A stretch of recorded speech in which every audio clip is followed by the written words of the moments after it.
Praise the Lord. Welcome to the Front Runner Podcast. I am your host, Isaiah Marshall. And today we have a very special guest joining us, Front Runner, Mr. Mike O. This is part one of our two-part discussion. In this episode, Cultural Crossroads and Complicated Connections, we talk about faith, fatherhood, and the redemptive power of poetry. We show you how to run your race to win. This is Front Runner, episode 17.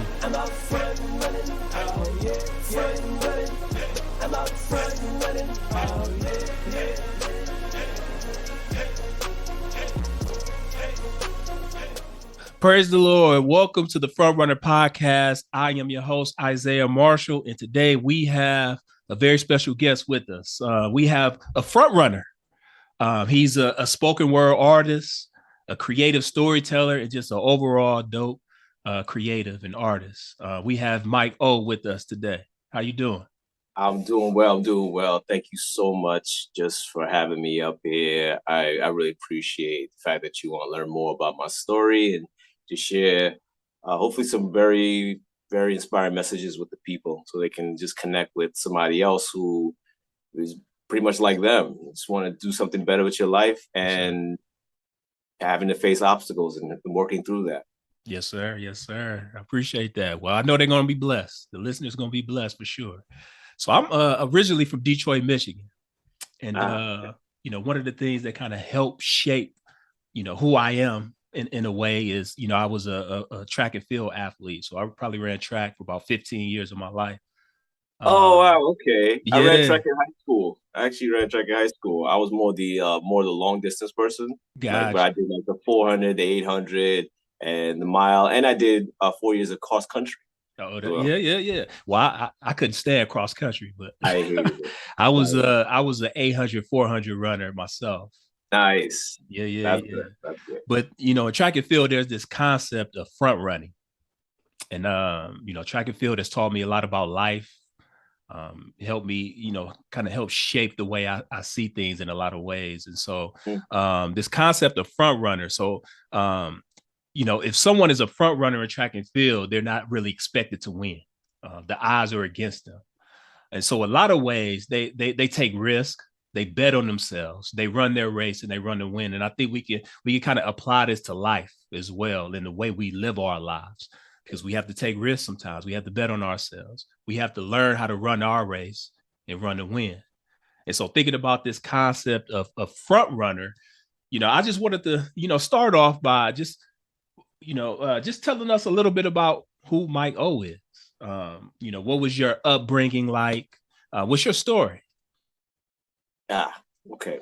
So fun fact is I was born in Tokyo. I was born in Tokyo, Japan. My father used to work for the United Nations. He's not alive, but while he had amazing opportunities, which allowed his family to have amazing opportunities. So I was an international student. Yeah. I had some really, really fun times in my youth. In fact, most of my youth until probably the age of 10 was spent traveling. Wow. So I, with my family, with his line of work, I remember in Canada we lived. I remember Nigeria we lived, and China. We lived in China for a couple of years. And so that was very interesting time in my life. And so was this up until when you were 10 years old? You lived in all those places? Yeah. Until I was 10, I of course in Japan. I don't remember that. I was too little to remember. Right. But until I was 10 years old, I lived in Japan, Nigeria, Canada, and China. Okay. Those places so far. So my family is West African. My dad is from Nigeria. My mom's from Togo. And so that was it was like an international experience. Yeah. Being able to travel and experience different cultures. And then around age of 9, I would say around age of 9, I was here. Then we came to the States. Okay. Then I spent most of my life here, living in the States. A little traveling, but most of my life has been here. So got my education, like elementary school, high school, was international, of course, but here was, of course, high school and on to college. And it was definitely challenging adjusting at first. Yeah. Um, one of the challenges a student or an international student has is you're you used to having friends, and then all of a sudden you just don't have friends anymore. Like, Mm, and this is before the days of the internet. So once you lost a friend, it was gone. They were wow. gone. Yeah. So you moving from me having, I remember, like I even remember the names of three good friends I had in China. And I'm like, I don't know. Wow. I can't reach out to them. But having those bonds and then just up to another place, Mm, it's like, it's a plus and minus. You yeah. learn, you have to adapt Yeah. quickly and just, hey, I'm in another place. Like I have to move on. And Mm, other times it's kind of sad because you can't you don't feel like you form a lot of bonds. I don't feel like yeah. you form a lot of bonds because you don't know when you're just going to be up and gone again. Wow. You just enjoy it. You enjoy it. You enjoy the time. You have fun. But then it's like, I gotta go. Gotta go again. Now, how was that adjusting? And when you came to the US, did you go? Did you when you came to the US, did you go to New York? I know you went Yes, to New York. yes, yes, Okay. yes. So I've lived in New York. I've been in New York most of my life. So when we Okay. came into New York, adjusting was definitely, it was new. It was exciting because hey, it's that you're still a kid at the same Mm-hmm. time. No Mm-hmm. matter how sad it may feel, but I just remember like just the fact that it's new. But at the same time, it's awkward because you gotta find your way around here. I remember it was even tough getting into school Mm-hmm. because there's a lot of things I don't know. I don't know about geography. I don't know a lot of things about what I remember there was trying to take a test, and it was like certain things people probably would know living in Mm-hmm. New York or Mm-hmm. living in America. I'm like, I don't know that. Yeah. I don't know American facts. I don't know anything except for that. All I remember was like I used to get videotapes from people when I was in China. I remember people would send tapes, so I would see what was on American programming to watch, like cartoons. Yeah. And I remember I want to go to McDonald's when I get there. I like McDonald's like a big deal. So Yeah. I don't know. I don't. I it's a clean slate.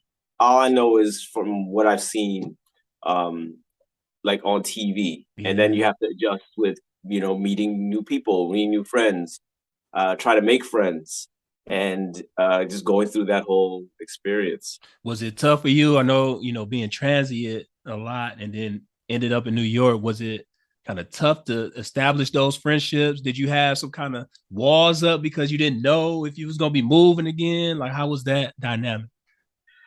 For me, it's sort of, like I said, it's sort of almost like a plus or minus. I think you have one side where you you may not quick to, you kind of have your walls up where you just like, I don't know these people, whatever. But at the same time, since you're so used to it, it's like you kind of just go with the flow. Yeah. This is what's normal. I don't think I had a hard time really.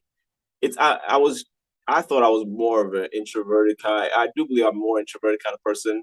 But Okay. my sister, who's a little older than me, she used to tell me I used to talk to a lot of people. Like I was Okay. very active. I was very open, talking all the time, Yeah. strangers, everybody. But I remember when coming here, I remember being a little more reserved with how I interact with a lot of people. But I still remember, you still want to bond, and you still have friends. So I definitely still had friends Okay.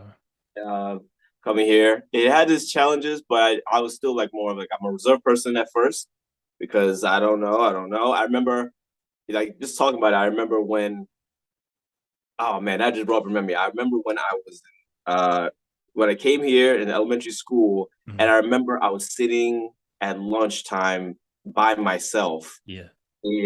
inside where everybody was outside, and I don't remember. I'm not too sure why, but I think that was probably part of the like I wasn't comfortable adjusting everybody. But Mhm. I just remember the first time I was not around people. So I was eating lunch just by myself. I don't Wow. know why they set that up. I don't know. Maybe because they saw I was maybe very awkward and I wasn't socializing yet, but Yeah. it just took some time, For So it sure. did happen. I did get friends, but it was definitely, it appears it was tough. Just, Yeah. Now, what about culturally? I know you mentioned like your dad and your mom is from West Africa. So, how was it for you watching them adjust to the American life and cultural experience? I'm not sure. I think they adjusted very well. I don't. My dad was. I think my dad. Oh no, that no. Sorry, that actually thought it reminded me of something. Stuff pops up in my head as I'm thinking. I remember one thing that was very annoying. Me and my sister would still like have horror stories about it. When we came to the States, my dad, for some reason, got this idea we should be like drinking milk, like like tall glasses of milk. And I think Mm-hmm. that advertising came Okay. into play because back then in the 90s, it was like, milk, I'm drinking milk. When I grow up, I'm gonna be big and strong. And it Big was and that like a strong, yeah. big milk push.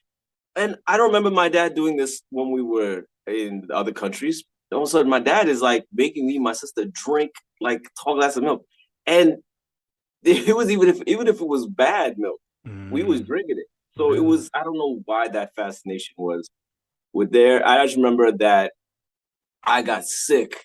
I was really sick because I had poisoning from that. I remember my sister was Wow. really it was in bad shape from Mm-hmm. that whole experience. So that was one example that there's a certain they're trying to adjust to what they think is supposed to be Mm-hmm. uh the culture, but Yeah. it doesn't fit with us. That was one thing I remember about that was definitely a very weird experience because we didn't have that before. We ate food and did stuff. Of course, we have cereal and stuff, Yeah. but there's such a focus on that. Why that? And that was one of the things that was very Interesting. annoying about trying to Yeah. adjust. Is like it's like we're going based on them, but based on how this other culture is telling us how we're supposed to Yeah. live our life.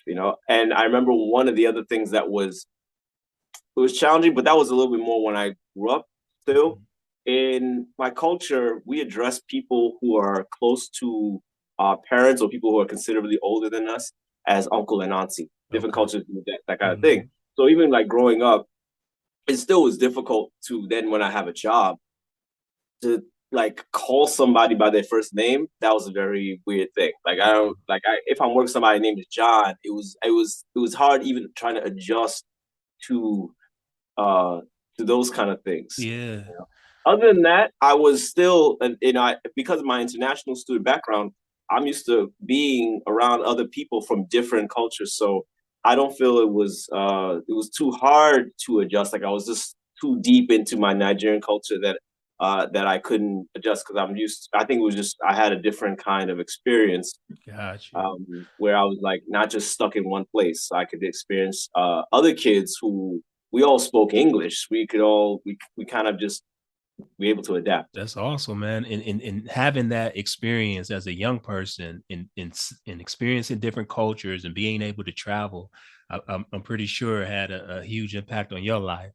I know for me, like my dad, he's no longer alive either. He passed away back in 2018, but my dad is Liberian. Mm. Uh, but I've never been to Africa. I've never been to Liberia. So my Uh, cultural experience was kind of through him and my relationship with him. My mom, she was born in Arkansas. You know what I mean? They met in Detroit. But you could just tell like some of the cultural experiences, like we'll go over my dad's house and when we eat, like it's just one big bowl of like rice, and everybody got their spoons and they dig it in and they eat. And it's like this communal aspect. But whereas, my mom's side, like that's not happening. You know what I mean? It's like everybody ain't doing that. yeah, yeah, But there's some cultural things, and I know for my dad, he was sort of a mystery of sorts because he didn't share a lot about his upbringing and his yeah. experience. And I'm Yep. It's wondering, like, very, is that kind of was your dad like that as well?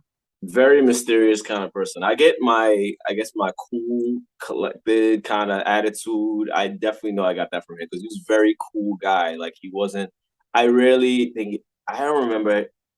Like I really ever remember him even raising his voice. Mm, Um, just in general. So very cool guy, but mysterious. He would drop some knowledge on you here and mm-hmm. there, but now as a man looking back, there are times I wish like wow, I wish I knew certain things or learned certain things, or Yeah, wish he was open to share. a lot of things about what it takes to, growing up, being a man, and what's it, just the step by step, each stage I'd be able to learn what exactly was expected of me and why it's important. And yeah, that would have been nice. But he was definitely like he's like your dad, kind of very mysterious, very Yeah, man. hidden, you're cool, but at the same time, I feel close to you, but I don't feel close to you. You're here, Mm, which is good. It's a blessing. Not people have the opportunity to have a father for even sure. present, Yeah. but it was one of those situations where he was there. I mean, he was definitely busy because he had other things going on for himself with work Hmm. and working for the United Nations. But then sometimes he was gone for more and more. As older I got, the longer he'd be gone for work, and Really? so Okay. sometimes I only get to see him a couple times a year. Wow. So you just kind of get a little bit word of wisdom, this and that, this and that. Then Yeah. you you hang out a little bit, he's out. Now, how do you think? Because I know my dad and I, we had a very distant, because, my mom and my dad, they were divorced when I was like 2 years old. So I never really knew a life with them together. You know what I mean? But we had this distant relationship, but we would talk often. You know what I mean? And growing up, we would go over his house, some during the summers and some holidays and different things like that. But as I got older and became an adult, I saw less and less of him, though we talked on the phone like every Sunday. Like, how do you think that shaped sort of you as a man that's growing into the man that you are today? Like, do you think that Wow. had, like, how did that impact you, negatively or positively? I think it, I mean, I definitely believe it has some got positive impact. The fact that I got to visibly see somebody who was active in the Yeah. home, he definitely represented that breadwinner. Yes, sir. And, that's a value that I have that comes from culture. But just seeing the fact that I know what that looks like, I Mm-hmm. um I see where as a man I admire the fact that a man can he worked hard to Yeah. provide for his family and gave his family a great experience that Yeah. none of them could have had. Yes, sir. They or most likely wouldn't have had. Of course, his children wouldn't have it because they're children, but his wife, like she got to then be on his program, and then so where he's going, she's going. So That's they're awesome. living apparently a really good life. She's being introduced to like really prestigious people, Wow. in governments, Yeah. so he's on a very high level. And I've seen like, wow, I get to see a guy who's I guess who's very respected. He's on a high level where he gets to represent a big company, a big organization, Mm-hmm. and he's also taking care of his family, making sure they're taken care of, Yeah. and even spending some time with them early on. It was good to see that. Like my father can is there, he's active, playing around with him, go play basketball, working out with Yes, sir. him or something like that, or having fun with him while he's working out. So it was good to see that. I like that the fact that I saw this image. I believe that was one of the positive things. So it helped me form that template for Okay. myself and saying like, okay, now that I'm a man, that's something that I like, that's something I respect, something that I value. Yeah. And where it was more the negative side was that a lot of stuff I had to learn on my own, which Mm-hmm. I wish I didn't have to learn on my own because you have a father there, Mm-hmm. and of course he's a guy. So like if it comes to like things like sexuality, like he's a guy, Yes, sir. so we're not different. So the things Mm-hmm. that clearly he's gone through experience that I could have learned from. Like I never got the talk or whatever like that. Yeah. So even when it came to things like sexuality, I really didn't know anything except for either what's going to be exposed to me Mm-hmm. by television or my friends. Yeah. So I wish I didn't learn from it growing up about relationships and sex from outside sources Yeah. from that, because Mm-hmm. then it's like that shaped my attitude that I had towards relationships. So that's one of Wow. the things where it's like I felt like though it was good to see it Yeah. and it helped me with forming my own values, Mm-hmm. the negative side was where you had to go through things. You felt you going through your things yourself to learn it for yourself, the ins and outs, or Yeah. the how do I go about this Wow. world? What is a man supposed to be doing? Yeah, What man. exactly am I supposed to be doing as a man? Period. Yeah. And you're learning those things from, as you mentioned, those outside sources. Now, what about faith? I know you're a person of faith, and like how was your faith formation within your family structure? Faithful, it was one of those things where I remember that I was in a Catholic church fairly Okay. when I remember it was in Nigeria. It was before we came to the States. And I remember I was baptized there. I didn't know what was going on. I think I just went along with the flow. But I remember that thing where get kind of sprinkled and all that. So I Mm-hmm. remember being baptized in Catholic church when I was around 8 or 9. And when we came here to the States, my parents were more in the, I don't know, call it more evangelical type of church. Okay. So I just remember they brought us to church. So we were just, I remember just being brought to church. Mm-hmm. And what you got? You don't have a choice. So I guess you just, and I went to Catholic school at the same time. Okay. So I'm going to Catholic school. I'm learning these things. It's like a ritual. I'm really more in the Mm-hmm. ritual of these things. Sometimes I'm sure they was inspiring to learn things in the Yeah. Bible, but it was just like, this is just what I got to go through. I don't have a choice. Like I don't have a choice of learning certain things in my school because that's Yeah. what they're teaching me. Or I have a choice. I got to go to church with them because you're gonna get in trouble. You got to go with Yes, the sir. flow.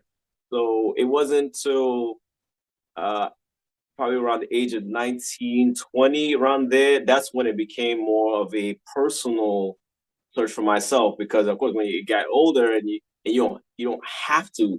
I don't have to go to church with you anymore. Mm-hmm. I can feel if I don't want to or I got something else going on, I don't have to go. But uh, that was when it was more of a, what, I have more of a personal now desire to connect with God. And It's a awesome. very, very funny story is that happened through a woman. It's because I would not be a believer. I just someone who I would go to church, inspiring Yeah. stuff to listen to, but I was not. There was a girl who I remember when I just got in college. I think she was a Christian. She was the Christian. Clearly, why was it? But I could tell there was some mutual attraction there. I could tell she was into me, and I was definitely into her. Even though I'm like, I just like the fact that she was a believer and she's cute and she likes me. Yeah. So I remember she sat me down once and she said to me, she said like I like you and everything, but and she said I don't want to jeopardize my relationship with God Wow. for a relationship. And Wow. that really like knocked me off my feet. I was so annoyed. Like I remember even like I remember I was sitting. I remember I fell. I don't know. It was kind of like Did you I don't think it feel? was because of that, but it just made it so much more awkward that I just happened to fall Yeah, mercy. while sitting down hearing this news. And that was something that definitely shook me. That shook me very hard. I'm sure. And looking back on that, I think it was because I had such a desire for like I've had such a desire for a deep, meaningful relationship. Like I wasn't even that kid that was just trying to um that was just like trying to sleep around with everybody. Of course, the temptations were there For and sure. opportunities was there Yeah. presenting at different times. But I still was like, I cared so much deeply about having a deeper, meaningful relationship. Wow. And to see how that could have possibly in that case, and somebody's like, now I'm not just being rejected for guys. Somebody's like, I know that, that pain of rejection where she thinks she's into you, but then, she finds out she's into somebody else. Yeah. Now I'm getting rejected for God. I can't Wow. measure up. She So like, I I don't want to remember compromise. I can't. She pretty much was like, I don't want to compromise, and Wow. I was so angry. And I remember that night, I just remember being so angry. It's just so much rage in my heart, and it's like God spoke to me through that, and Mhm. I can't remember specifically what God said to me, but it was like kind of like it was something like, "So will you serve me now?" Wow. And I'm like, what blew my mind was because I was used to, especially growing up in church, and you have certain experiences where you don't feel like there's a, there's consistency with the people who believe this stuff. You are saying one thing, but you do something else. You're Yeah. not consistent, and that was the first piece of evidence that I could use to say, you know what? somebody's willing to give up pleasure, a worldly pleasure, or give up this relationship just for their their connection with God, or it could be their connection with their church, or the fact that they just like this is not still consistent. You Wow. know, Yeah. they gave it up, and so it was like now is my invitation to say, can you give it up? Because Mm, you can't use that anymore. You can't say people aren't real about it. yeah. Somebody's real about somebody, and that's something that's a lot of people. It's hard for them to give up.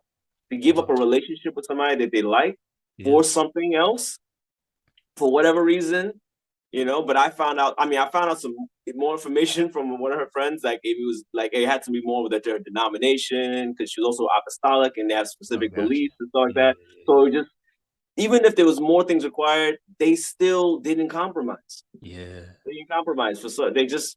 And I had to realize that you know what, God has given me so much, and He's calling me now to do the same thing, to follow Him Wow. and not compromise. So God used that experience to kind of work on your heart, Very weird, draw you but it was closer to Him.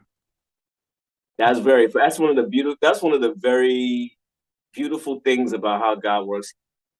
God can work through just any situation that someone's going through, Mm-hmm. even if they don't want him, and how he will use the very thing that they're so passionate about Mm-hmm. in order to get their attention. So he knew the one thing I was very passionate about is relationships. I really was like so like hopeful romantic. I want to just find this woman, this girl, and I'm Yeah. so in love with being in love and finding this person.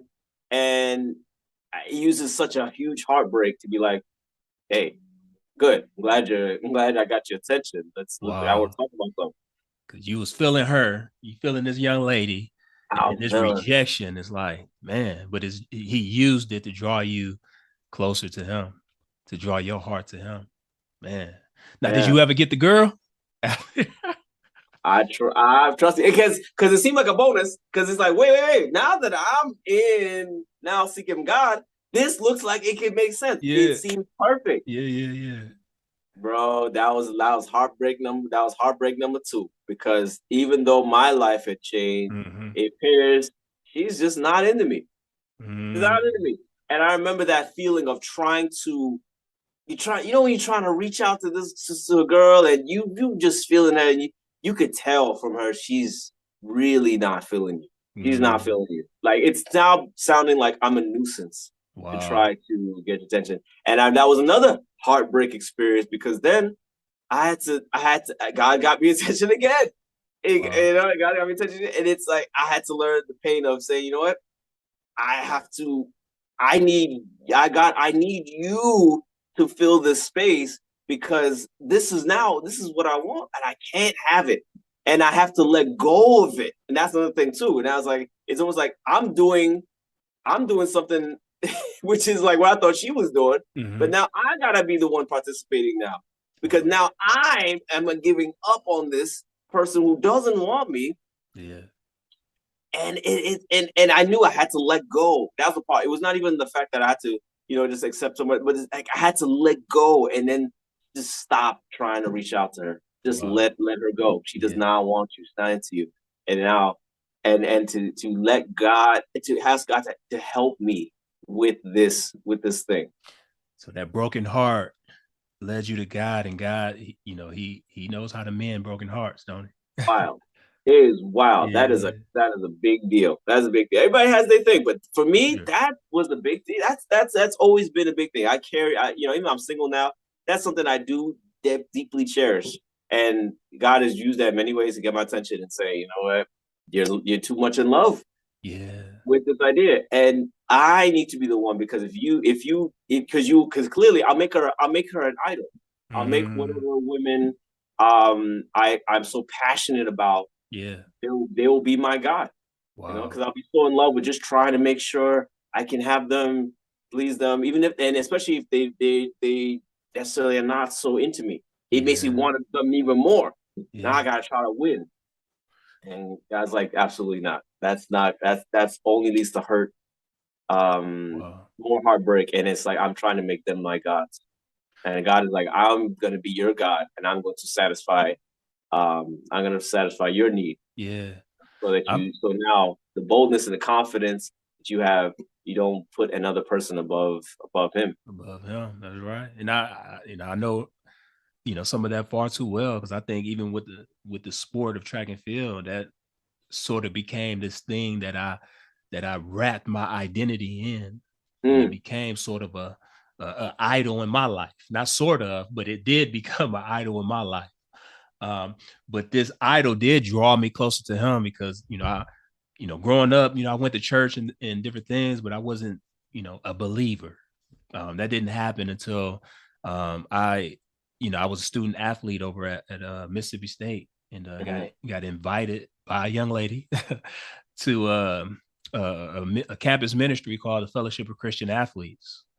What you talk about meaningful relationships, that was one of the things that I desired as well, because I think being a part of a team for so long, you see the value in the belonging that you have as being a part of this team. But I think outside of that team dynamic, I was looking for a place of belonging, outside of that as well, because of some of the things that I was searching for and trying to fill the void in my heart with. And I think being invited into that space where my peers were worshiping, and there was a joy that they had that I didn't know. I knew brokenness. I knew just the hardness of life, but the joy that I saw in them, I'm like, man, I want to experience that joy. And I think that's when the Lord just started working on my heart and being invited into that community, and in developing those meaningful relationships through that campus ministry. That's very powerful. I think that's pointing to a very deep reality in how God uses us to witness to other people, because both of what we're saying is that how we were drawn to have a connection with God through what other people were representing. Yeah. I'm sure other people have had their own personal revelations of it, but that's something that's striking me as very powerful, and how God uses representatives. God wants representatives, because that is actually, I read something that once said that's even a kind and courteous Christian is actually the best argument. And people like to hear oh, well, what's going to convince somebody to be a believer? And it's actually the representation of a believer, like actually someone who's true to what it is. Yeah, that is actually the most convincing thing, is someone who represents what it is. That's right. That it's literally walking proof. So when you say I saw something and you're like, yo, I worship this. This is my community. This is what I love. And then you see, well, there's another community, and there's so much joy and representation of what they worship and what they love. You're like, it's something now it's got your attention. Now I want to see what's up with this. Yeah, that team dynamics, being part of that team, has served its purpose. You know what I mean? And being a part of a team, a sports team, is this competitive nature that's involved in that. Whereas being a part of a faith community, there's no competition, man. We all are seeking freedom in the Lord. You know what I mean? It's like, I think this is a great place to pause for the first part of our 2-part discussion. Join us next time for part 2. And I'm looking forward to part 2 of our discussion, because, ladies and gentlemen, we will get deeper. And as we get deeper, listen at your own risk. You will be challenged, you will be encouraged, and you will be empowered to run your race to win. God bless you. Follow the Front Runner Podcast and share with a friend. Also, follow me on Instagram at @TheIsaiahMarshall. Subscribe to my YouTube channel, which can be found in the show notes. And while you are at it, be sure to check out all of my released spoken word poetry projects anywhere you stream music. Thank you for supporting my creative journey. This is the Front Runner Podcast. Until next time, blessings.